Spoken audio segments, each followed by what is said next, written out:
বাবা মাকে রাজি করাতে পারছেন না, বাবা মাকে রাজি করানোর জন্য আমি আপনাকে একটা বুদ্ধি দেই, খুব সহজ। সেটা হলো, আমি সহ আরো বিভিন্ন আলেমদের যথাসময়ে সন্তান উপযুক্ত হওয়ার সাথে সাথে তাকে বিবাহ দেওয়ার যে ফজিলত, মর্যাদা, গুরুত্ব, এই সংক্রান্ত যে সমস্ত বক্তব্য আমাদের আছে, এই বক্তব্যগুলো ইউটিউবে ছেড়ে ওয়াশরুমে চলে যাবেন, টয়লেটে চলে যাবেন। এবং এই বুদ্ধিটা এক তরুণ নিজে আমাকে দিয়েছেন। আমাকে এক তরুণ বললেন যে, ভাই, আব্বু আম্মুকে বহুভাবে ইশারা ইঙ্গিতে বলি, কোনোভাবে তারা কান দেয় না, কথা শোনে না, পাত্তা দেয় না, আর ডাইরেক্ট বলতেও পারি না।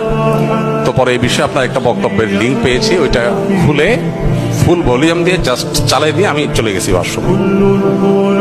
এই ফাঁকে আব্বু আম্মু শুনছেন। ওনার ফলাফল কি হয়েছে সেটা আমি জানি না, বেচারা কপালে বিয়ে জুটেছে কি জুটেনি সেটা আমি জানি না, তবে চেষ্টা করেছেন তরুণ, এবং বুদ্ধিটা আমার কাছে বেশ ভারী পছন্দ হয়েছে, সেজন্য আপনাদের সাথে শেয়ার করলাম।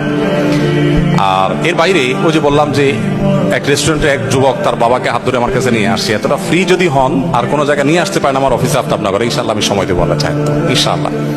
তবে আমাদের অভিভাবকদের এই জিনিসটা খেয়াল করা উচিত, আমাদের সন্তানদের বিয়ের উপযুক্ত হওয়ার পর তাদের বিবাহ দেওয়ার জন্য যথেষ্ট আন্তরিক হওয়া উচিত।